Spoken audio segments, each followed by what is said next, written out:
This is exactly right. Everyone loves the idea of spending an afternoon curled up with a good book. Well, grow up, because it's almost impossible. Luckily, you can take your next great story with you on Audible. Audible has a massive selection of titles to choose from, including This American Life, new books by Michael Connelly, along with classics from Agatha Christie, and so much more. Whether you want a mystery, a true crime story, or something completely different, there's always something new to listen to. New members can start listening with a 30-day free trial at audible.com/MFM. Audible, stories that speak to you. Goodbye.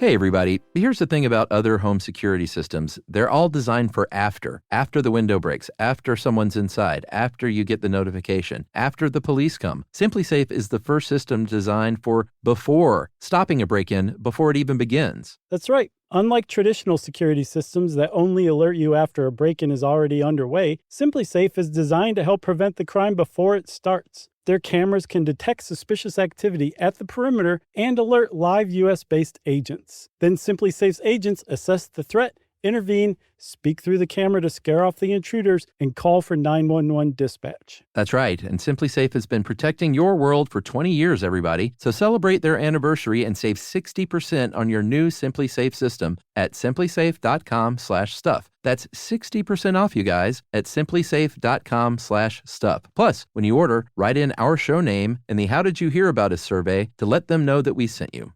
Don't forget, there's no safe like SimpliSafe. The Hulu original series Furious is now streaming on Hulu and Hulu on Disney+.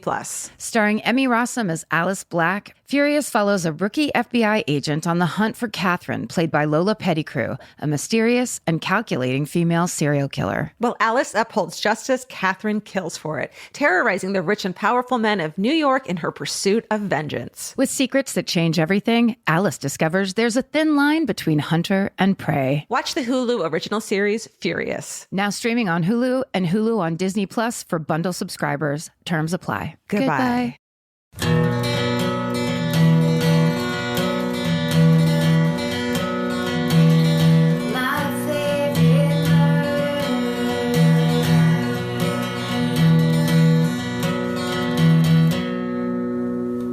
Hello. And welcome To My Favorite Murder. That's Georgia Hardstark. That's Karen Kilgariff. And we're here to podcast for you women and women lovers. That's right. It's Women's History Month. Do we have any history?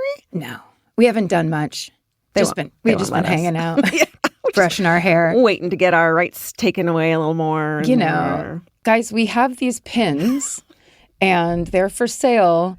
And we just wanted you to see them in our hands because we love them very much. Yeah, they're going to let us play with our merch now, which is so fun. They let us touch it. So you could get a 12-foot skeleton pin if you would like to, with articulated arms and legs and, I was going to say hips, but it's just the arms and legs. Or this little spinner guy.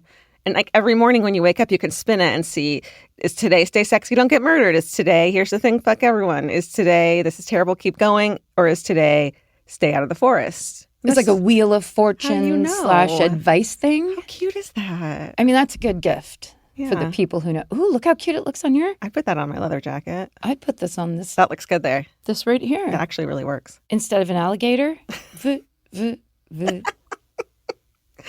I was going to tell you that over on Blue Sky, which is a brand new platform that a lot of people don't know how to use, a user named Obs, handle Obs, said, hey, did you guys know that you're on one of the top recommendations on Goodreads for Women's History Month, autobiography reads? For Stay Sexy and Don't Get Murdered, our memoir? Our one and only book. Oh, my God. Pretty cool, right? Yeah. Thanks, Obs, for letting us know, because we didn't know. Obviously, we didn't know. Obs is there, making sure. Let's get that book going again. Remember that? That was so fun. Oh, my God. The book days? The book days, writing that book, and I'm still so proud of it, even though I haven't read it in a long time. It might not hold up, but... That doesn't matter. No. Really, whose book holds? Books? They're not supposed to hold up. It's none of our business. Wouldn't it be funny if, all the great Russian novelists were just make another one. Yeah. It's not supposed to hold up. Just read it while you're, read it in the moment. Speaking of reading, I have an email about my story last week. Perfect. About the great train robbery that I covered.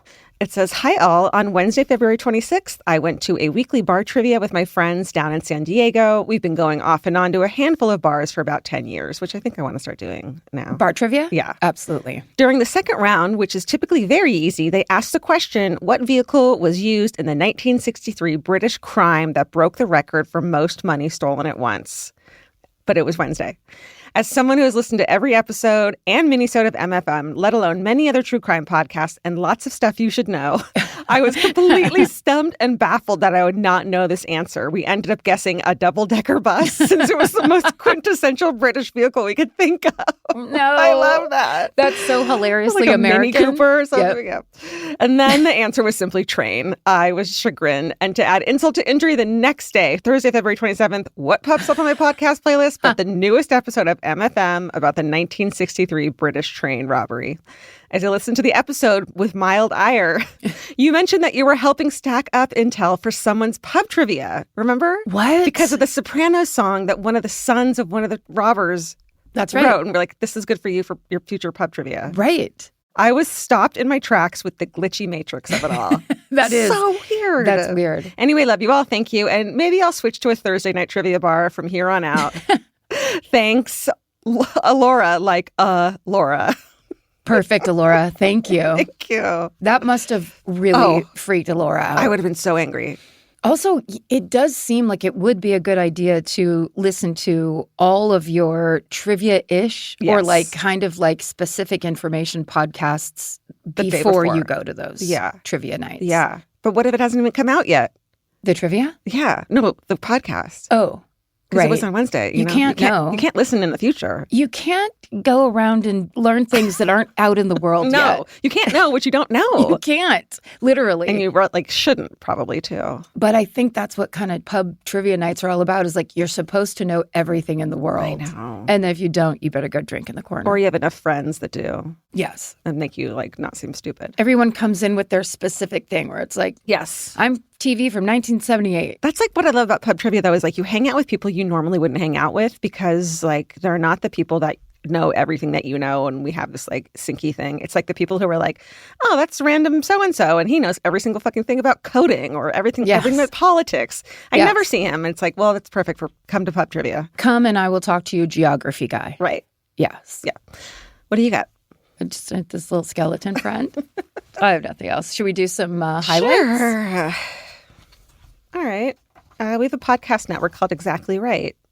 And we want you to listen to all the podcasts on it, which is why we're giving you some highlights. Like, for example, this week on This Podcast Will Kill You, Aaron and Erin are launching their brand new 4-part pregnancy series. Huge. Amazing. So on Tuesday, March 11th, you can be part of the excitement by going to YouTube. They're doing a special YouTube premiere of the very first episode. So it's a video episode of This Podcast Will Kill You. If you've been listening to the Aarons explain every disease and body part and thing to you over the years, you can now go watch them do it. This very important series, and you just get to interact video style with that podcast. So on March 11th at 5 p.m. Pacific Standard Time, you can watch the show, you can chat with everyone and get your questions answered, your pregnancy questions answered in real time. Please go to youtube.com/exactlyrightmedia. Make sure you subscribe because we're going to be throwing some cool videos up there. Yep. And this is just the very first of many to come. It's video time over here. You could see them in our studios and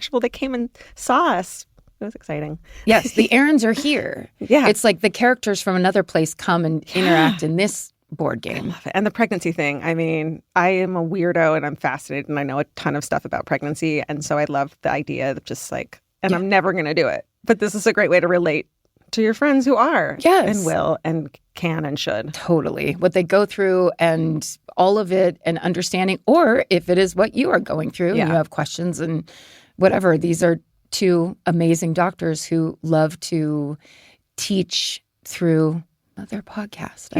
Sorry, I didn't mean to do a speech.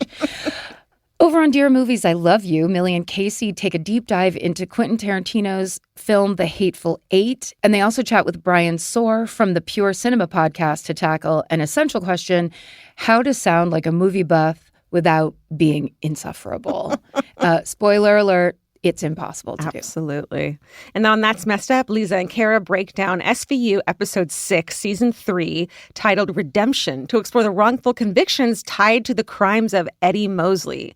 And they also sit down with actor David Keith to talk about his time on SVU and his incredible career. They have David Keith on their podcast. Fucking insane. That's like one of my foundational memories. He was on TV when I started to understand there was a TV in the room. Wow. This man is a legend. Legendary. So cool. Okay, also this week on Ghosted, Roz welcomes filmmakers Shannon Alexander and Ashley Rowland White to share some spine-tingling stories from Ashley's haunted Brooklyn home, which is the eerie setting of their documentary entitled It's Coming. Hell yeah. Which is the scariest title maybe I've ever heard. Scary. So if you like ghost stories that keep you up at night, go listen to this episode. It's for you. You know, my sister recently found out she had a gas leak in her house. And I was like, have you been seeing ghosts? Because that's my big theory, you know? And she hasn't. Oh. She's just been tired. She's been napping 18 hours a day. Yeah. God, that's so scary. And it's been for like a year. Ugh. She goes, tell me you're the child of a narcissistic parent without telling me. And it's like, because I ignored a gas leak for a year and said it must have been in my head. Don't worry about it. Don't be annoying. Yep. Don't have needs. Yep. Don't need clean, fresh air for you and your family. Right. Okay. Anyway, speaking of hauntings, speaking of sorrow, some of our most popular merch has returned from its sold-out purgatory because you guys loved them so much. For those looking to upgrade their jean jacket, as we said, we have the skeleton pin and the MFM mood pin. They are restocked. These both sold out, so make sure you go get them at exactlyrightstore.com. Yay! Yay! Buying clothes is easy. That's why everyone's always doing it. But finding clothes you actually want to wear is the hard part. Get all your favorite elevated essentials at Quince. Quince specializes in effortless, high-quality essentials like ultra-soft organic cotton and premium Mongolian cashmere sweaters. They're beautifully tailored and built to last. And it's not just apparel. Quince also brings that same everyday elevation to everything they offer, from hotel-quality bedding and bath to kitchen staples, essentials, and thoughtfully designed furniture. They work directly with ethical factories, so you're paying for quality, not brand markup. It's so true that they have wonderful items that aren't just clothes. I have like 3 of their 100% mulberry silk pillowcases. I've bought throws from there. I've bought bedding from there. And it is just as great quality as their clothes and super affordable. Upgrade your everyday. Download the Quince app for app-exclusive offers or go to quince.com/MFM. Get free shipping on your order and 365-day returns. Now available in Canada and the UK too. QUINCE.com/MFM.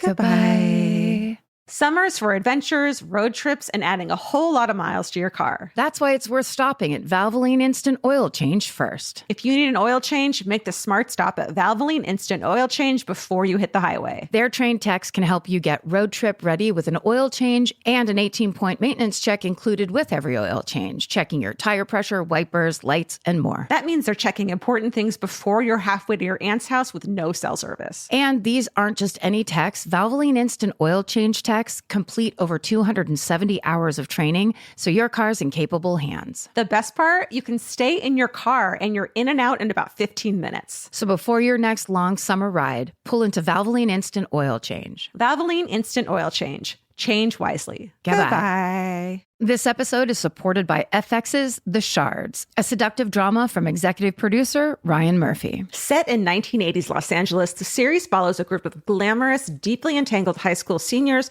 drawn into a life of wealth, beauty, parties, and excess. At its center is Brett, whose reality begins to unravel when the arrival of a new student coincides with a series of mysterious murders. FX's The Shards, now streaming on Hulu. Goodbye. Okay, this is kind of, I'm not going to call it a fun one because this podcast is called My Favorite Murder. Right. However, it is a caper, I would call it, like an adventure caper that was really big in the UK in the like early mid-2000s. Huge story that I maybe had heard of, but like didn't remember. I bet you'll know it. So it's 5:30 p.m. It's December 1st, 2007. Oh, what? I know. We're at the West End Central Police Station in the middle of London, busy, beautiful London. You know, people are shopping. There's tourists. People are meeting for drinks after work. They're on their way to the theaters. They're talking in British accents. Beautiful British accents. Scarves. Oh, my God. Double-decker buses. Pipes. Robbing trains. 101 Dalmatians. Oh, my God. So a man walks into the police station. He appears to be in his mid-50s. He's like clean cut. He's in good health. He's got a tan, which is rare for London. Frankly. And he says to the officer, quote, "I think I may be a missing person." So they do some probing and they realize he is a man who very famously went missing 5 years earlier in 2002. His name is John Darwin. He had set out in a kayak. Here's the thing for the rest of this. Kayak and canoe are going to be interchangeable because either they're the same thing over there or they are interchangeable over there. But when I say canoe, I mean kayak. When I say kayak, I mean canoe. Okay. I'm going to stick with canoe. The fact that you have said this, though, I'm pretty sure I've seen this made-for-TV movie. There's a made-for-TV movie and a great documentary. And yes. And is Mr. Darcy the star of the made-for-TV movie? I didn't watch it. Is he? I think he is. Shit, I only watched the documentary. No, I'm sorry. Not Mr. Darcy, but I think I've seen it. But can I tell you who he looks like just so you can picture it? Yeah. And it's like a spitting image of, he's a British John McEnroe, the famous tennis player. Okay. Spitting image. Okay. To me. So he had set out on a kayak from a beach near his home and was presumed dead, lost at sea. But John, this guy who walks in, says he can't remember anything that's happened to him in the past 7 years. Basically, from 2 years before he paddled away, he basically is like, I must have amnesia. He says, quote, "I have hazy recollections of being in a kayak, but I cannot remember the accident or anything leading up to it at all. It is therefore true to say that I do have some form of amnesia," end quote. That's his story. But you know how amnesiacs always talk like that, where they're like, well, it could be this or it could be that, as opposed to just, I don't know. Help me. I don't know where I am. Yeah, I would imagine. But the neurologist who examines him is immediately skeptical about his amnesia claims. And from there, the story begins to unravel into what will very quickly become a British tabloid sensation. This is the story of the disappearance of John Darwin. The main sources for the story are a reporting from The Guardian and a book called Out of My Depth by Anne Darwin, the wife. And the rest of the sources can be found in our show notes. Okay, so let me tell you about the Darwins. Let's back up to the day Darwin first became a missing person. So that was March 22nd, 2002. And Allie Elkin, my researcher, wrote, "Nickelback's How You Remind Me is the top of the U.S. charts and at number 4 in the U.K. I love the time and place. Nickelback. That's all you need to hear. That's all you need. It was the peak of Nickelback season. That's right. And it's number 4 in the UK where our story takes place. Beautiful. I love the way she just brought it around. John and his wife, Anne, live in the seaside town of Seaton Carew. It's on the northeast coast of England, not too far from Newcastle. It's like a beach town, a little bit run down. You know, it used to be a big touristy thing, and I think it's not so much anymore. John and Anne Darwin are a couple in their early 50s. Anne works as a receptionist in a doctor's office, and John is a corrections officer in a prison and seems to get along with the prisoners really well, which is interesting. He had previously been a math and science teacher and had worked for a bank before that. And the couple are also landlords. They rent out bed sits, which basically to us would be if you rented like a bedroom and then the bathroom is down the hall and you shared that with all the other tenants. So a bed sit. Single room occupancy apartments, basically. So that's for when you're writing your novel down by the seaside. It is a beautiful like old Victorian looking place down by this like, you know, overcast British sea. It's really beautiful, picturesque. Yeah. The Darwins own 12 houses in the area, and they've all been converted into these bed sits. So they're not that expensive. Like that's the thing too about the area where people who are just have normal jobs can buy these houses and turn it into this and make money off of them. So it's not like they're not in London, you know? Yeah. John has always been involved in side hustles, which AKA get rich quick schemes. One involved, and this is a great idea, breeding snails to sell to restaurants for escargot. Like, where do the snails come from? Someone's got to do it. Farm those snails. I mean, now I just want to ask somebody all about, like, is there a certain way you have to do it that makes it food grade quality? Exactly. And then also, like, is it like salmon where you're like, that's farm raised, I can tell because of the color, and like, it's better to get it. The texture. Have you ever had escargot? Mm-mm. I've had it a couple times. What do you think? It's a really good chewy thing. Do you think it'd be as good without all the garlic? No. It's the garlic and butter that makes in parsley that makes it good on the bread. It's not Yeah. bad. You don't taste snail, but you just know you're eating snail. Now I truly want to listen to a podcast about how escargot became any kind of a thing that people are eating. Aaron, this podcast will kill you. Actually, because there is that one boy who ate a slug in like Australia and fucking died. Oh, Ate a like poisonous slug as a dare. don't do. That and the Accept fuzzy no dare. caterpillars are my like worst nightmare. If someone dares you, No. what you say back to that person is, why is there no one at home with you? What's wrong with you? Why am I a teenage boy? Why are you? What's happening? Teenage boys. Oh my God. Okay. Blah, blah, Here, blah, eat blah. a poison thing. Okay. Which in nature we know are poisonous because they're like bright yellow Right. or black and white stripes. Right. Don't do it. Okay. So tell us about snails, snailerinos. Oh my God. There's got to be. The subgroup that loves escargot needs to be uniting right They're now. a French subgroup of murderinos. Like, how do they call themselves? Médéric. There you go. Thank you. Okay. Another get-rich-quick scheme involves painting gnomes to sell at flea markets. Because, they just come into and then you just paint them. I know. Red hat. Yeah, right. Or like maybe they're kitschy and like different, Some have really red cheeks, like me. Some are Irish. By 2002, John and Anne's two sons, Mark and Anthony, are in their mid-20s and kind of hot, too. Oh, yeah? Yeah, they're kind of like, hot British dudes. Fit, as the British would Fit. say. They are fit. They no longer live at home. John and Anne live in a big Victorian townhouse in a row of similar townhouses that line this cliff overlooking the sea. Very beautiful. They actually own two properties in this row, the one they live in and then the one next door that is converted to bedsits. This will be important, I swear. So at 8:30 in the morning on March 22nd, 2002, John sets out in his red kayak or canoe, paddling out to sea. It's just a hobby of his. Okay. That morning, a neighbor sees John in the distance, paddling in the water. He's the last person to see John, and John doesn't come back from his morning paddle. But no one reports him missing until 9:30 that night, which is when Anne comes home from work and running errands and hears the message on the answering machine from the prison where John works saying that he never showed up for his night shift.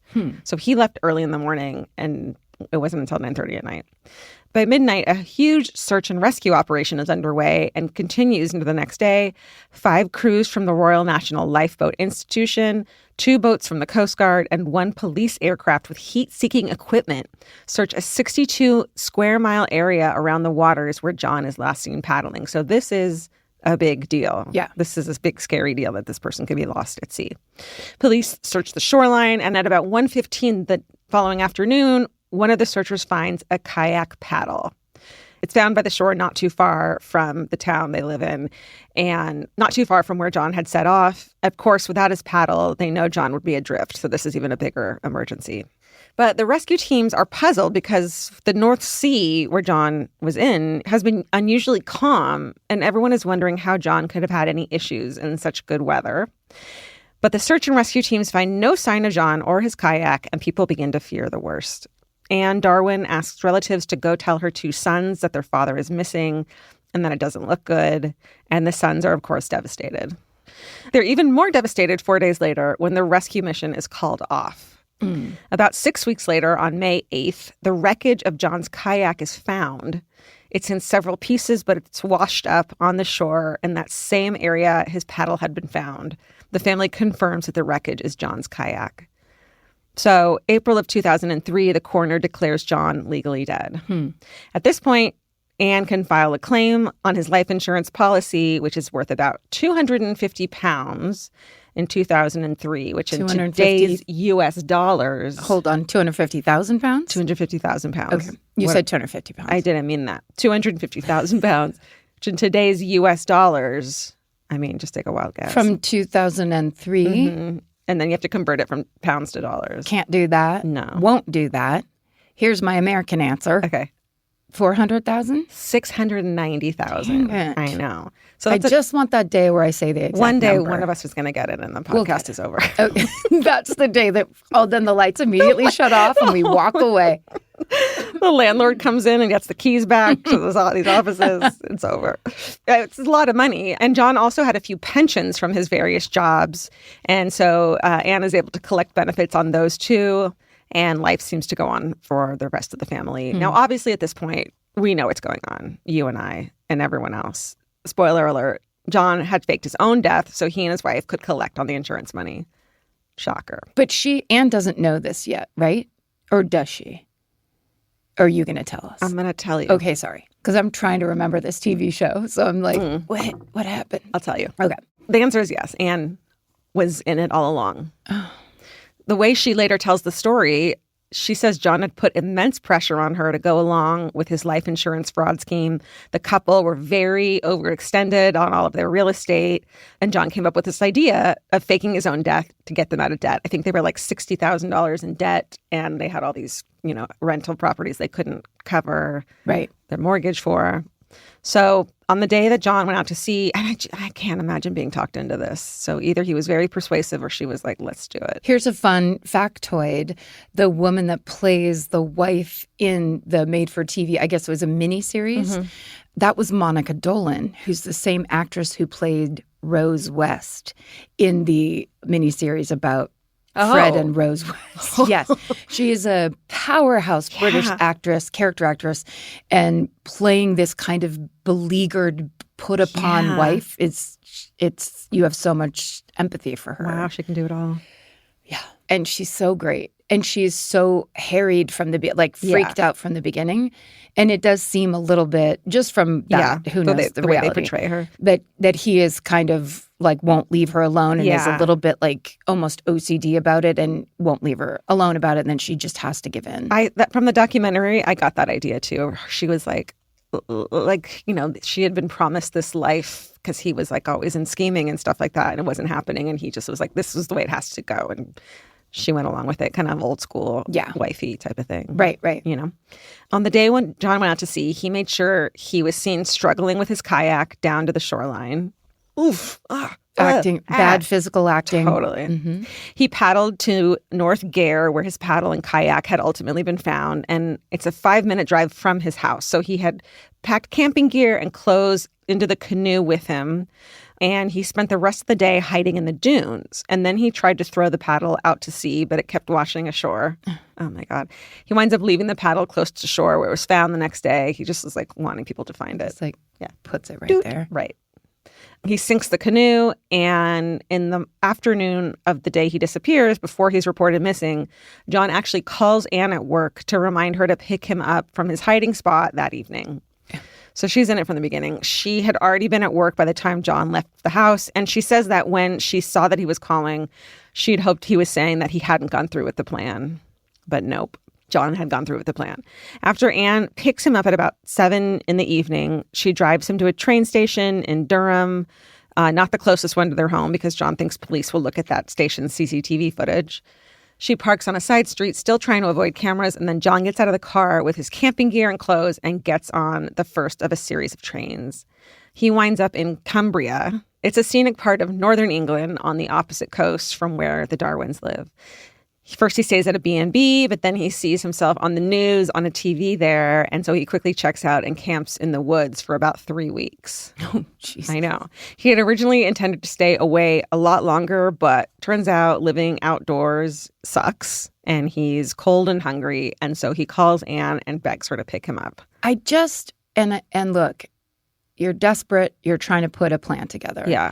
But not walking it all the way through to like, what about in 1 month, 2 months, 3 months, where it's like he went and stayed at a bed and breakfast the night that he was supposed to have disappeared. Yeah.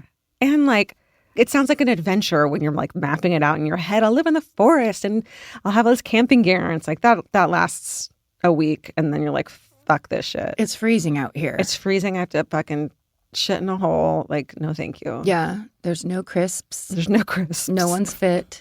Also, trying to like manipulate the ocean to do what you want to do to back up your story, just as a person who grew up near the coast, is such a bad idea. Right. It's never like, first of all, there's experts that know the tides. They know they watch it constantly. I mean, it kind of worked, but there were people who are like, right? Didn't you say there were people who were... Yeah, they were skeptical of the story, but... They're just like, nothing's happening. Why would anything be happening? Yeah, I think everyone, like the insurance adjuster, everyone is like, I don't know about that, but there's no proof otherwise. So, okay. They just didn't have any proof otherwise. But yeah, I think people were not fooled. They were like, oh, this is the one sneaker wave that hits at this time of year. Right. Or something. Or he went under a boat. I don't know. So he calls Anne and begs her to pick him up. So they return home, and then he now pretends to be a new tenant living in one of the apartments in the house next door, in the bedsit next door.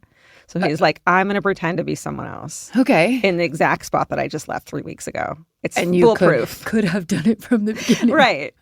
So the two houses actually have several connecting doors in between them. So John's able to hang out in his old house with Anne, have a cup of tea and chill there, and like basically live there until people come over and he runs next door to hide.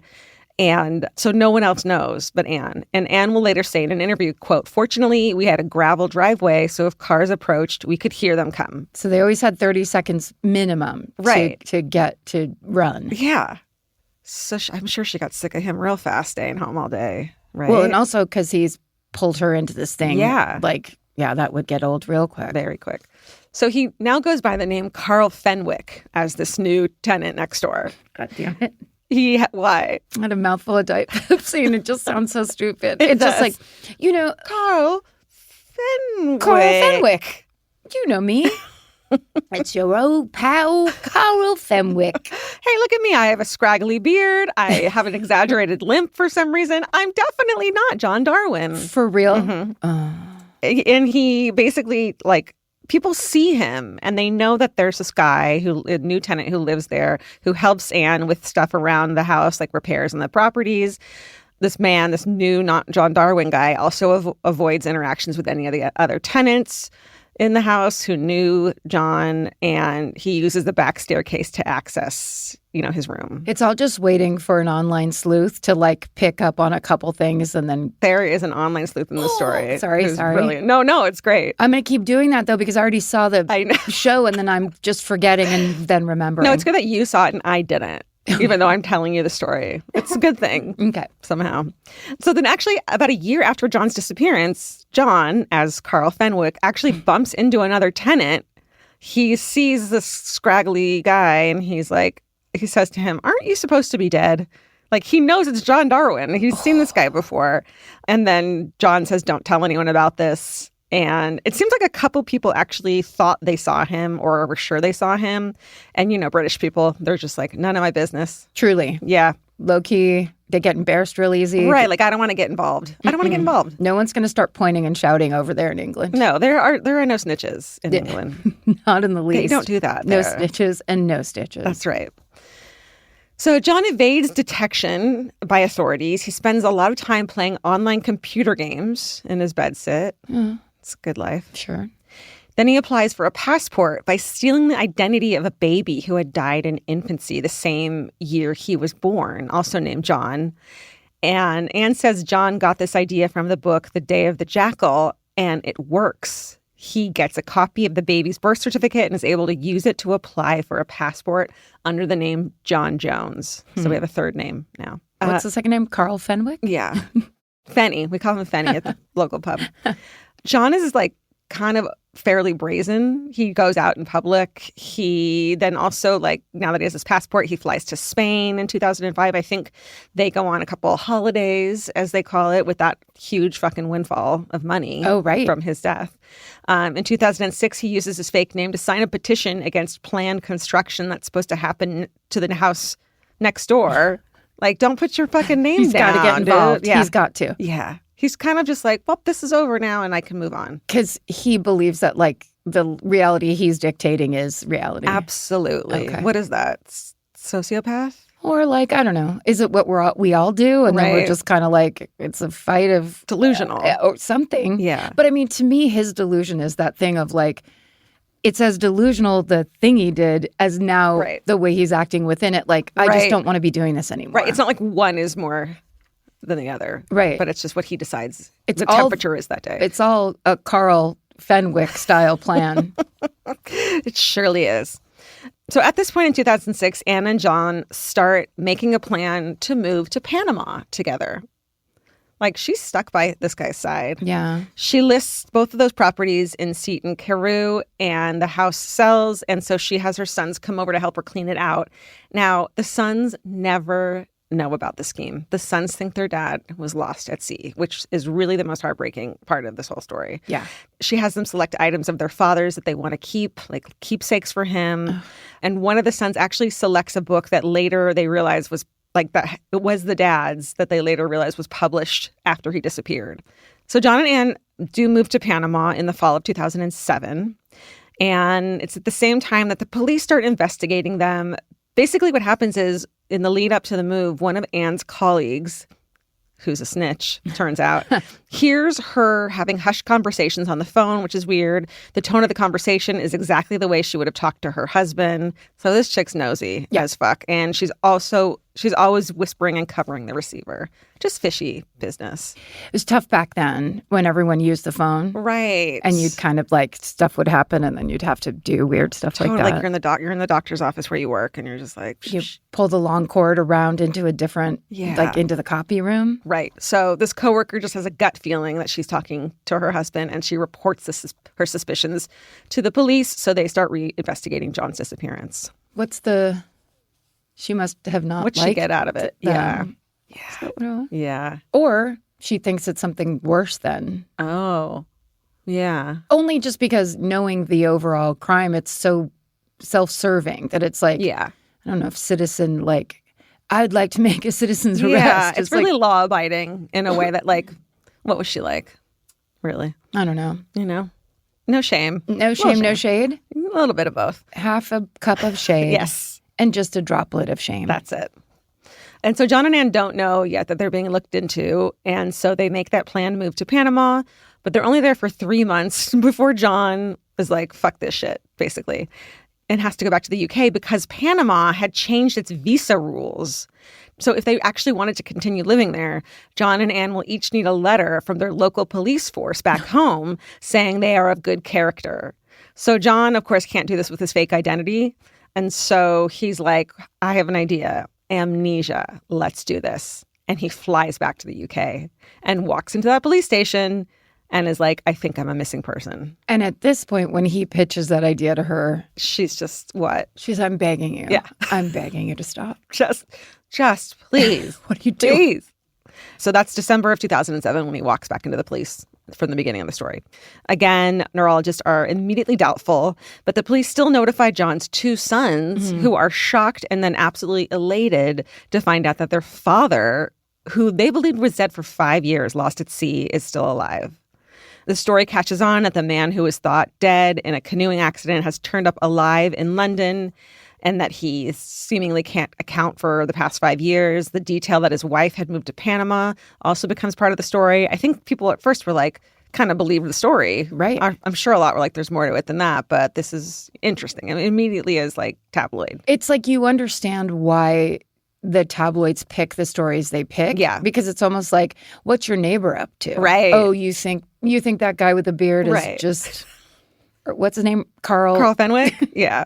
It's sensational. No, that's fucking John Darwin. Everyone's known that. Okay, then here comes our citizen sleuth.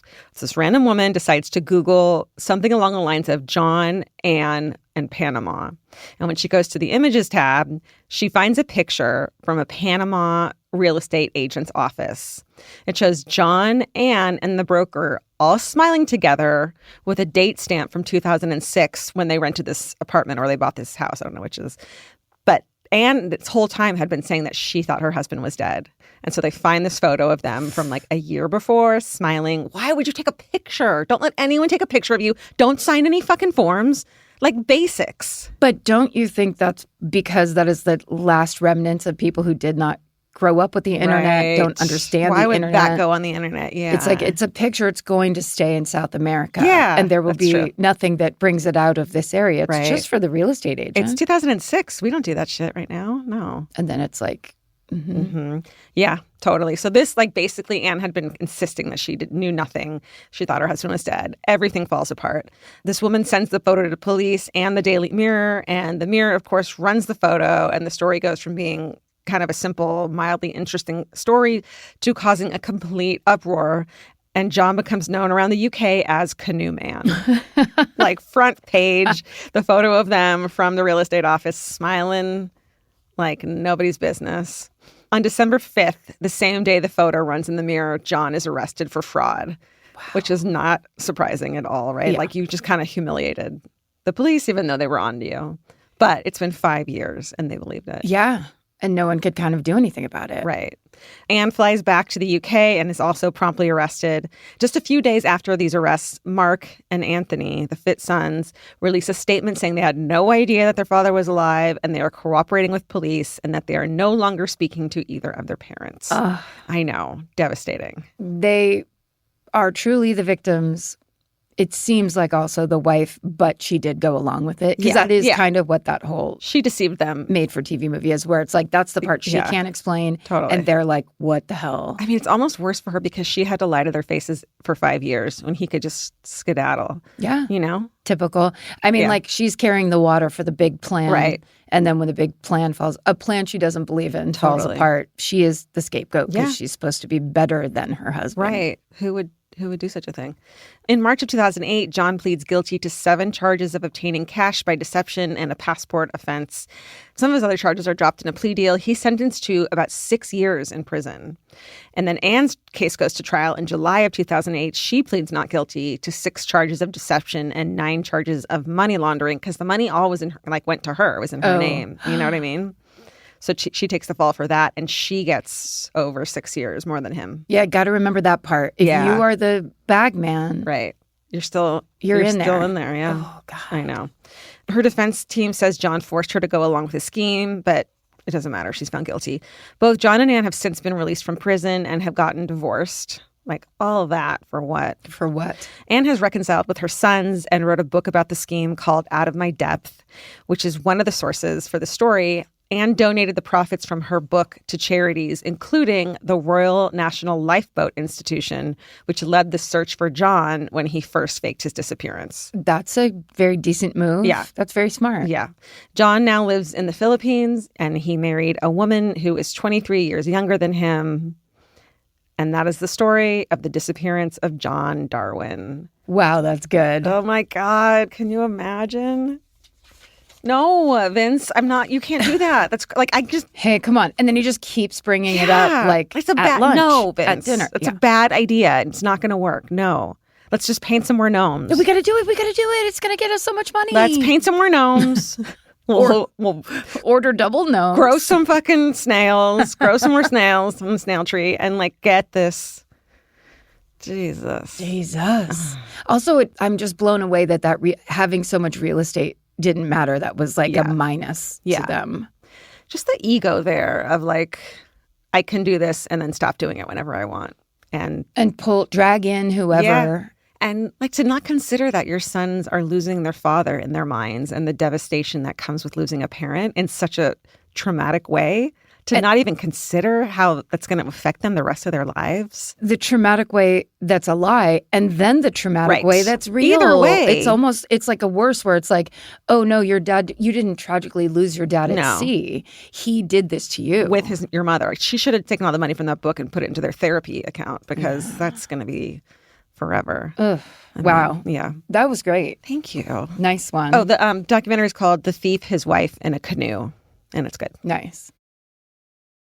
Summer's for adventures, road trips, and adding a whole lot of miles to your car. That's why it's worth stopping at Valvoline Instant Oil Change first. If you need an oil change, make the smart stop at Valvoline Instant Oil Change before you hit the highway. Their trained techs can help you get road trip ready with an oil change and an 18-point maintenance check included with every oil change, checking your tire pressure, wipers, lights, and more. That means they're checking important things before you're halfway to your aunt's house with no cell service. And these aren't just any techs. Valvoline Instant Oil Change techs complete over 270 hours of training, so your car's in capable hands. The best part, you can stay in your car and you're in and out in about 15 minutes. So before your next long summer ride, pull into Valvoline Instant Oil Change. Valvoline Instant Oil Change. Change wisely. Goodbye. This episode is supported by FX's The Shards, a seductive drama from executive producer Ryan Murphy. Set in 1980s Los Angeles, the series follows a group of glamorous, deeply entangled high school seniors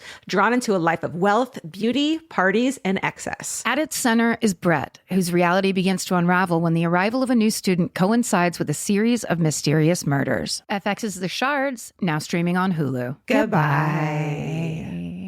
Grocery shopping seems like it should take 20 minutes. And then 2 hours later, you're standing at the checkout with a frozen pizza and 6 different types of chips. Lucky for you, there's Hungry Root. Hungry Root is like having your own personal shopper and nutritionist all wrapped in one. They'll take care of the weekly grocery shopping and recommend groceries and meals tailored to you. Once you tell them about your goals and preferences, they fill your cart with personalized recommendations. And those recommendations get smarter as Hungry Root learns more about what you did or didn't like. Most of Hungry Root's recipes can be made in just 15 minutes or less. You can't get any easier than one-pan shakshuka. I've always said that. Yeah, I love the convenience and also the fact that I don't have to go park anywhere. Thank God Hungry Root's around to help us shop and help us build really healthy and delicious meals. For a limited time, get 40% off your first order, plus get a free item in every box for life. Go to hungryroot.com/MFM and use code MFM. That's hungryroot.com/MFM, code MFM to get 40% off your first box and a free item of your choice for life.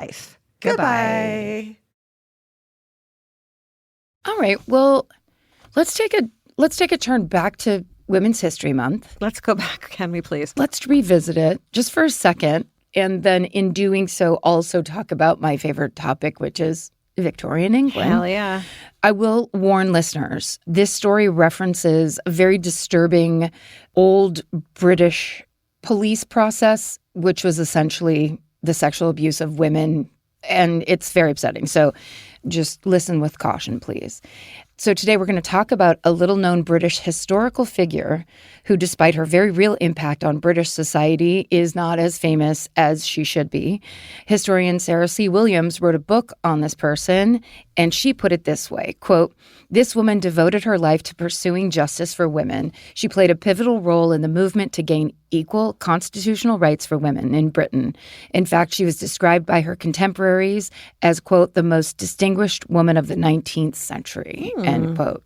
Why is it then that we've largely forgotten her?" End quote. Yeah, why is it? Well, given how passionately this woman went after Victorian double standards that overwhelmingly favored men while fighting for women's access to education, suffrage, and bodily autonomy, and the fact that she wasn't afraid to break social etiquette in the process probably is what made her much more controversial in her time than obviously she would be now. Today, she's known to some as the, quote, patron saint of sex workers. Oh. This is the story of 19th century British activist Josephine Butler. Okay. All right. So the main sources used today are the writing and research of Sarah C. Williams, including her book, When Courage Calls, Josephine Butler and the Radical Pursuit of Justice for Women. That book is heavily cited. Also an article by historian Michelle Higgs that was called How Poverty Drove Thousands of Women to Sell Sex on the Streets of Victorian Britain. And that ran in the British magazine Who Do You Think You Are?, which I got you a subscription to for your birthday Thank you. This year coming up. Also an article by Kimmy Harris in Christianity Today entitled Jesus Befriended Prostitutes. So this Victorian-era woman did too. Wow. The rest of the sources are in our show notes. Okay, so we're going to start at the beginning, and that is in 1828 in Northumberland. This is the northern edge of England, and that's the year that Josephine Gray is born. Her family isn't exactly the aristocracy, but they are members of the upper middle class with serious political connections. Josephine's father's cousin, for example, is a man named Charles Gray, who will go on to become the prime minister in 1830. Politically speaking, Josephine's parents are very, very progressive, with their ideals and convictions being firmly rooted in their strong Christian faith. Her mother, Hannah, breaks from the norms of the day and gives her daughters lessons, like at-home schools them, while her father, John, is a vocal abolitionist and campaigner for social reform who openly discusses the topics of politics with his kids. So in 1852, when Josephine is 23, she marries a classics professor at Durham College named George Butler. George is cutting edge when it comes to Victorian men. He is ideologically totally on the same page as Josephine, and he respects her curiosity and intelligence, which is Imagine that. sadly rare in Victorian England. Curiosity and intelligence were ugly back then. Josephine, in turn, is inspired by George's work in academia, and on the weekends, they like to study texts and scripture together. Yeah. And then I just wrote, just kidding, the weekend hadn't been invented yet. That's right. Think of all those children working in the workhouses. Let's say weekend. Working on, no weekend. Oh, okay. So eventually George accepts a job at his alma mater, Oxford University, and the couple packs up and relocates. And at first, Josephine is very excited by the idea of being surrounded by academics and people who value education. But that excitement quickly fades once they settle in. One issue is that Josephine struggles with the bad air in Oxford, which it's described as, quote, damp, and that triggers respiratory issues that she's been dealing with since childhood. But the other issue is social, because at the time, all Oxford students are men, and they've been encouraged to remain single since having a family is seen as being in conflict with the life of an academic. Many Oxford students are in training to be priests, and much of the faculty are already ordained. So in short, life at Oxford is dominated by young single men who, unlike George, tend to ignore the intellect of women. At the same time, many of these male students and their professors are supposedly, quote-unquote, celibate, and yet they regularly visit sex workers. Even though this is not allowed and theoretically punishable at Oxford, Josephine often sees women and girls being brought into town and picked up by well-to-do men affiliated with the school. Some of these girls look very young, like children, and that especially troubles Josephine. Jesus. So, of course, many sex workers today find empowerment in their work. But of course, in the 19th century, the polite and publicly prudish Victorian attitude around sex work is very, very negative on all fronts, with the women who sell sex being seen as pariahs. This is despite many women turning to sex out of financial desperation, like they've been widowed, or they are unmarried women with children, or they're flower girls or domestic workers who are not just basically making enough money to live and feed themselves.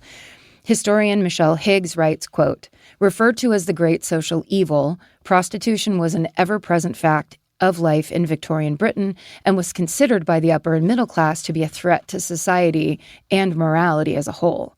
Fallen women was the label applied to those who had fallen from the ideal of passive womanhood and lost their purity or innocence by indulging in premarital sex." With the End people quote. who are insulting them in that very sentence. With those same fathers and husbands Right. in the families that are turning their noses up. Right. That are utilizing their services. Yes. So Josephine Butler does not judge female sex workers the way others at the time do, even though she herself is very, very religious. She seems to be the rare Christian who genuinely ascribes to the idea that all people are equal in God's eyes. What really bothers Josephine is the huge double standard around sex and sex work. Michelle Higgs again says, quote, "In Victorian times, the sexual appetites of men and their use of sex workers was considered the norm. Women, on the other hand, were expected to be chaste and passive and to retain their virtue at all costs. Sex workers were punished under the law for soliciting, and yet the men who used their services were not." Yeah. Like, what the fuck? Yeah. This game is rigged and has been since day one. So at Oxford, Josephine sees how the school turns a blind eye to the male members of their community paying for sex, while local police eagerly arrest and jail the women for providing it. So Josephine starts visiting these women, not to try to reform them or to chastise them, but to befriend them. It's around this time that Josephine learns about a tragic case involving an unnamed teenage girl. It is not clear if she was a sex worker or not. We know that that's an issue from telling stories about women in Victorian times, like in The Five, Hallie Rubenhold's The Five, where she's like, there's no proof any of these women that were victims of Jack the Ripper were also sex workers. Right. And then also, like, what does that mean? If, like, one time you were literally starving to death and, you know, you did something you had to do, does that turn you forever into a sex worker? Or and also, are you somehow justifying this horrendous murder of this person? Right. It's well, they get what they get. Yeah. Is that supposed to be the message? Then we don't have to care, is the... I mean, this is a lesson we learned year one, and a lot of this stuff is handed down. Yeah. It's like that super prudish, like in my case, very Catholic approach to that, where it's like, well, this is automatically bad. Totally. So here's how you should be judging these people. Right, instead of questioning everything we've been... Fucking everything. Yeah. So here's the story of this teenage girl. She was made pregnant by an Oxford scholar who then abandoned her. She was left to carry the baby alone, which would be traumatizing and isolating in and of itself. Then shortly after she gives birth, she has no options, she has no future. She kills the newborn baby. So many Victorians see this girl as being the antithesis of what a woman, quote, should be. But Josephine sees a disempowered, abused, isolated girl being punished for a hypocritical morality system that allows the man who got her pregnant to walk away scot-free. Right. So when this girl is eventually released from prison, Josephine and George do something unthinkable in Victorian society. They take her in as a domestic servant. Wow.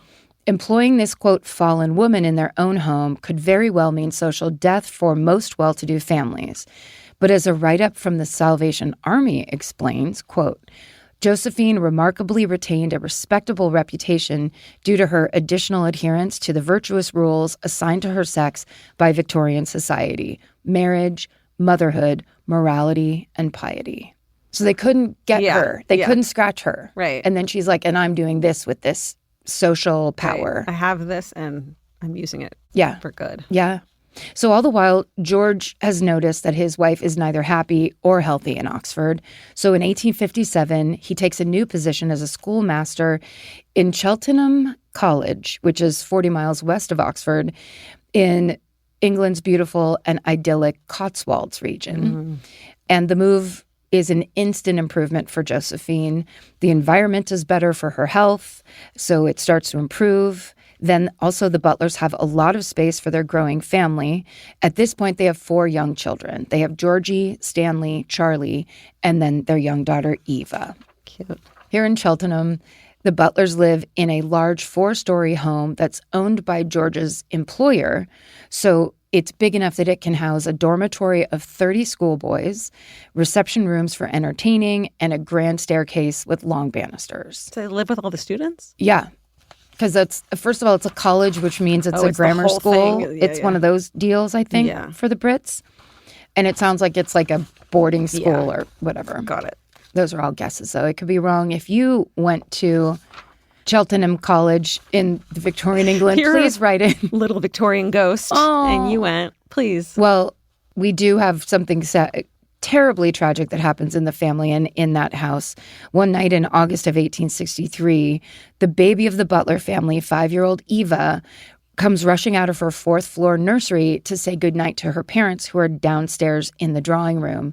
But she runs toward the banister, loses her balance, and falls over the banister 4 stories to her death. Oh, no. Horrible. Yeah. So, of course, as you can imagine, the Butlers are consumed by grief for years. Josephine will later call it, quote, a long drought in my soul. The loss stuns her so much that she isn't able to fully reflect on Eva's death for decades, which is totally normal. But it does, in a strange way, awaken something inside of her, because all the love that she poured into her daughter now fuels her deep desire to improve the lives of little girls like her daughter and the women they later become. So when the family relocates to Liverpool for George's next job, Josephine brings this conviction and her deep grief along with her. And Liverpool opens her eyes. It's the first big city that Josephine's ever lived in, and she sees that it's a place where the rich and the poor basically exist side by side. Josephine will later write, quote, I became possessed with an irresistible urge to go forth and find some pain keener than my own, to meet with people more unhappy than myself. Wow. It was not difficult to find misery in Liverpool. I had no clear idea beyond that. That's so interesting. Like, in your grief, you want to be surrounded by people who can understand it. Yep. Relate. Yeah. You're not trying to be like with butterflies and fucking sunbeams. No. That's what you need in a time like that. It's just someone who you don't even have to say anything, but it's just like, yep.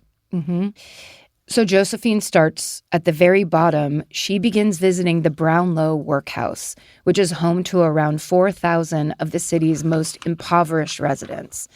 We've talked about Victorian workhouses on this show before. They're institutions where the poor were housed as they're paying for their debts to society through grueling labor.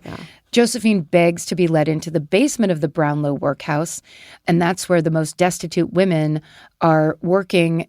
The work they're doing is called oakum picking, where they pull apart old ropes and separate the fibers so they can be reused for caulking for ships. Wow. It's done for hours on end in exchange for scraps of food and a very uncomfortable bed for the night. Josephine will later write, quote, "I was taken into an immense gloomy vault filled with women and girls, more than 200 probably at the time. I sat on the floor among them. They laughed at me and told me my fingers were of no use for that work, which was true. But while we laughed, we became friends." So this might sound maybe a bit tone deaf on her part, but Josephine seems genuinely interested in getting to know these women at the workhouse. And these women must have felt that sincerity because she eventually earns their trust and their friendship. And in doing so, she learns that many of them use sex work to supplement their otherwise unlivable incomes. Just like the women she met in Oxford, these ladies here in Liverpool have suffered disproportionately under a system that seems to forgive men their every sin and punish women for theirs. So Josephine relays all of this back to her husband, and the two decide once again to open their home to these women, in particular the sex workers who are dying of sexually transmitted diseases. Wow. The Butlers offer them a safe place to either rest and recover or spend their final days dying with dignity. Wow. Yeah. But as the Butlers take in more and more women, it becomes clear that they need more space. They will eventually open a hostel and later a more humane workhouse that they build where steady work is available in a safe environment. Josephine isn't asking anyone to change. She's certainly not forcing anyone to change. And she doesn't see women who do sex work as lost causes. She's just gently offering them an alternative if they want it. And while she's doing that, she's also fighting for women's access to education, which she sees as the key to women's independence and social mobility. Yeah. There's a reason they don't want to fund education. There's a reason they cut education. Right. So in addition to her deep empathy, intelligence, and strong social reputation, Josephine is also said to be good-looking and charming, which, of course, is an asset in this male-dominated world. So with equal parts charm and skill, she is eventually able to convince the men who run Cambridge University to expand their courses for women. What? Yeah. Wow. She's in the, I mean, I imagine that means, I could be wrong, but that essentially she's in those cocktail parties. Yeah. She's there with her successful, professor husband. They're in the mix. Yeah. And when she talks, people listen because she's the real deal. Yeah. Very cool. Love it. So after spending years befriending and working with sex workers and becoming increasingly prominent advocate for women's rights, in 1869, Josephine Butler learns about the Contagious Diseases Acts. And these are a group of laws that were put in place in 1864, initially billed as temporary measures to curb venereal disease in the British military. At face value, these laws are geared at protecting public health, but in, of course, truth, they're deeply discriminatory, totally misogynist, and horrifyingly invasive. For starters, they essentially scapegoat women as the reason venereal diseases spread and completely ignore the role that men play. Where do they get them? Where do you fucking think they get them? I mean, it's truly just like boys' rules. Yeah. That's so Yeah.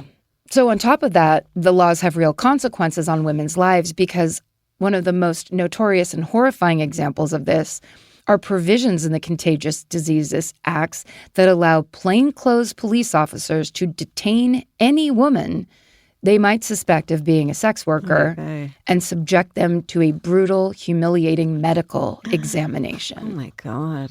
So this is the part we were warning about because she's about to describe how these horrific exams work. Josephine says, quote, "The attitude they push us into first is so disgusting and so painful." And I think by attitude, she's talking about like the literal physical position. That's my guess. So back into the quote. "And then these monstrous instruments, they often use several.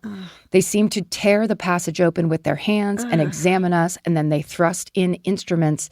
They pull them out and push them in and turn and twist them about. And if you cry out, they stifle you with a towel over your face." end quote. Jesus Christ. This is if they suspect Right. that that's what you're doing. Right. Which means they can do it to anyone they want. Right. So if a woman refuses to cooperate with police, she's put in jail. And if she endures this traumatic exam and is determined to be infected, she's jailed in what they call a lock hospital, which is a medical facility that specifically treats venereal disease. And that woman is only allowed to leave the lock hospital once she's deemed, quote, clean. After that, as historian Sarah C. Williams writes, quote, women were simply sent back onto the streets of Liverpool to be used again at the convenience of men. Wow.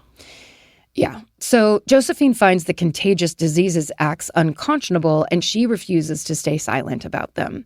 She eventually joins forces with like-minded women and helps launch the Ladies' National Association for the Repeal of the Contagious Diseases Acts, which is often shorthanded as Ladies' National Association, or the LNA. This group quickly gains momentum, and they gather more than 100 signatures, including one from Florence Nightingale, on a public statement condemning these laws. So now Josephine and the LNA take this campaign across Britain, and in 1870 alone, she goes to nearly 100 meetings. And while she does find support, there is a ton of opposition. Josephine doesn't mince her words. She condemns these forced exams as, quote, steel rape, which is incredibly shocking language for Victorian England. Absolutely. Yeah, for a woman to use. Totally. But the truth is that many people just don't like how frankly Josephine Butler talks about sex and sex work. Right. The Guardian reports that one MP will deem her, quote, worse than a common prostitute, end quote, and some of her own friends abandon her because of this campaigning. Yeah. Josephine's opponents stoop to new lows. At one meeting, men hurl cow shit at her. Holy shit. But by 1871, it seems like all this hard work is paying off. Parliament launches an official inquiry into the Contagious Diseases Acts, and while the committee offers suggestions like raising the age of consent from 12 to 14 and making the so-called medical exams voluntary, members of Parliament ultimately refused to do anything with these recommendations. Wow. Even worse, some of the conservative MPs defend the current age of consent, and according to writer Kimmy Harris, quote, asked their fellow lawmakers to consider their past actions and the possible future actions of their sons before criminalizing having sex with young girls, Damn. end quote. Damn. Other MPs, quote, openly defended sexual access to working-class girls as a time-honored prerogative of gentlemen. Come on. That's according to historian Judith Walkowitz. But in the face of all this, Josephine does not give up. The same year, she gives a speech saying, quote, it seems to be that we women shall soon have to fight for the last inch of ground left us. The crudeness of intellect of some of our young male legislators needs to be corrected by the wisdom of the thoughtful matrons of England, end quote. About a decade later, in 1880, a new prime minister takes office. His name is William Gladstone, and he's friends with the Butlers.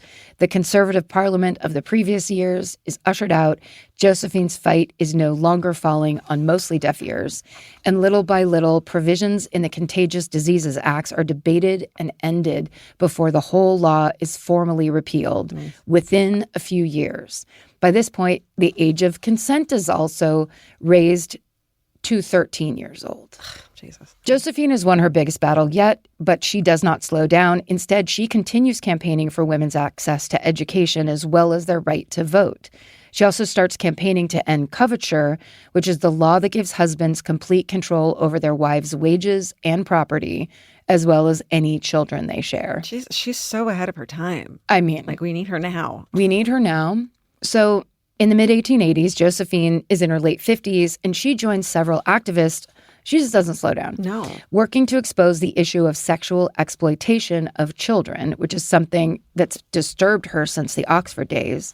So Josephine and her allies, including members of the LNA, and notably a famous Victorian-era investigative reporter named William Stead, and they launch an investigation that takes them into actual brothels undercover in search of irrefutable proof of child abuse. Wow. Josephine's own son, Georgie, is one of the men who goes in disguise to investigate one of the brothels. And their findings are incendiary. Josephine and the community of activists around her publish articles and make speeches outlining the sale or abduction of virgins from destitute families to brothel owners and the subsequent rape and torture of these girls at the hands of members of the aristocracy. Yeah. Josephine will call this the hardest work she ever does, and the horrors she learns about deeply affect her. She'll even write to a friend about the rooms in the brothels, describing them like this, quote, padded all over, walls and floor, so that a girl might be flung violently about the room or dashed to the floor without any serious bodily injury. For she is valuable property to the brothel keeper, so as long as she continues to have any personal attraction. And then it just says, oh, exclamation point, what horrors I have seen. Oh, my God. So these articles come out, the nation is outraged, and Parliament is pushed to act. Before long, the Criminal Law Amendment Act is passed, which raises the age of consent from 13 to 16 years old. It also explicitly makes it illegal to, quote, procure anyone under the age of 18 for sex work via kidnapping, drugging, fraud, or intimidation. Jesus. Yeah. So for the Victorian era, this is a huge victory for women's rights. But the public anger around this issue has an unintended consequence. It's a huge boon to what they called back then the purity movement. These groups are geared at shutting down any activity that they find immoral, which is basically anything sex-related from brothels to birth control. Josephine is skeptical of these groups, and in 1885, she writes, quote, beware of purity societies, ready to accept and endorse any amount of inequality in the laws, any amount of coercive and degrading treatment of their fellow human creatures in the fatuous belief that you can oblige human beings to be moral by force. Right. End quote. So this is something that sets Josephine apart from her feminist contemporaries who often kind of blend their feminism with their own Victorian attitudes around moral purity. Yeah. So it's hard for most of the women at that time, even though it's just like the intersectionality of, it's like, oh, well, I want feminism for me and white women. Right. Like a lot of that kind of stuff. Right. So when you bring in that, it's like such a huge part of society was that kind of morality. Yeah, you're bringing your own biases, even though you think it sounds like you're... You think you're like, I'm for equal rights, but you're like, I want my kind. Exactly. But that's why Josephine Butler is just so different, is that is not the way she was. So after decades of spent lobbying and campaigning for women's empowerment, Josephine becomes a famous advocate in England. She's approached by publishers who want her to write her autobiography. She's already written several books by this point, mostly on feminist topics. But these publishers know that her personal memoir would sell particularly well. Josephine doesn't care. She turns down these opportunities and says, quote, I would like to make some money, but not by speaking about my own self. Wow. Oh, well. Who is she? I mean, not me. Not me. She's a legend. Yeah. But as her public celebrity hits its peak, things at home are very difficult. Josephine's beloved husband, George, has been struggling with his health. And in 1889, during the flu pandemic, he passes away. Until the end, the Butlers share a wonderful relationship, and this loss, of course, hits Josephine very hard. But even through this grief, Josephine continues to write and speak out on issues that are important to her, including those affecting women and girls, but also she starts talking about racism within the British Empire, which she explicitly condemns. Now, that it is just like when we were just talking about, she is a bit contradictory because she also supports Britain's expanding imperial footprint. Right. But I do think that's that thing of like, that's how it's always been. Right. So like we need, our way is the best way. Right. Nevertheless, she will write, quote, race prejudice is a poison which will have to be cast out if the world is ever to be Christianized and if Great Britain is to maintain the high and responsible place among the nations which has been given to her. End quote. Okay. So for a woman of that time, she's got a B+ for sure. Right. I mean, you can't see what you can't see. Right. Right. If it's a thing that no one's talking about. Yeah. So Josephine keeps writing. It's not her memoir per se, but she does spend several years putting together what's called Personal Reminiscences of a Great Crusade. And that book is published in 1896 when she's almost 70 years old. It's Josephine's most well-known book, and it tells the story of the LNA's fight to take down the Contagious Diseases Act. At the turn of the century, she begins to wind down, giving fewer speeches and serving on fewer committees. She's winding down in her mid to late 70s. Then in 1906, Josephine's health begins to decline. She spends her last days with family, reading the Bible with her grandchildren, singing hymns, and getting her affairs in order before dying peacefully in her sleep on December 30th, 1906, at the age of 78. Wow. Just kind of perfectly at the end of a year. Goodbye. Just like, got it. I did what I could do. Yeah. While I was here, I did what I could do. Yeah. So even though Josephine Butler was very, very famous and influential in her time, she has since faded into obscurity. And historian Sarah J. Williams thinks her deep faith might be part of the reason. Josephine saw Christianity as the foundation of her feminism, which, despite all of the barriers she broke, may put her a little out of step with later waves of feminism, which often push back against organized religion. But others, like historian Elizabeth Longford, think Josephine might have been largely lost to history because, quote, she did not champion the, quote, right women. Mm-hmm. Writer Kimmy Harris adds, quote, the discomfort many of her contemporaries felt over her work to help sex workers continues on in our history books. Josephine accepted this fate because she never sought fame for herself. Right. End quote.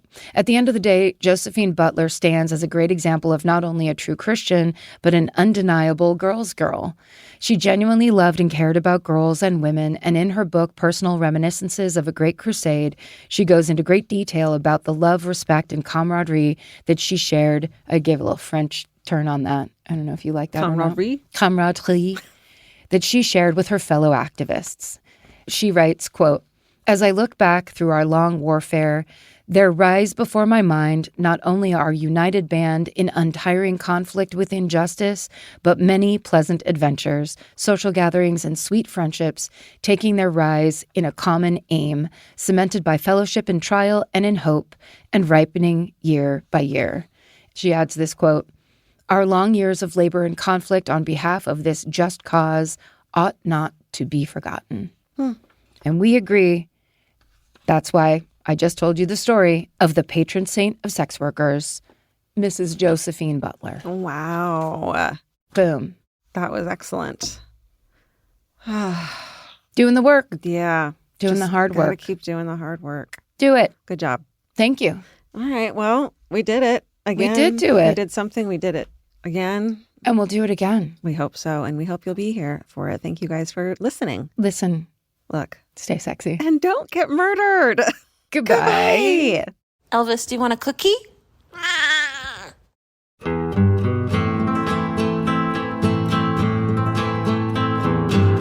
This has been an Exactly Right production. Our senior producer is Alejandra Keck. Our managing producer is Hannah Kyle Creighton. Our editor is Aristotle Acevedo. This episode was mixed by Liana Squillace. Our researchers are Maren McClashin and Allie Elkin. Email your hometowns to myfavoritemurder@gmail.com. Follow the show on Instagram and Facebook at My Favorite Murder. Goodbye.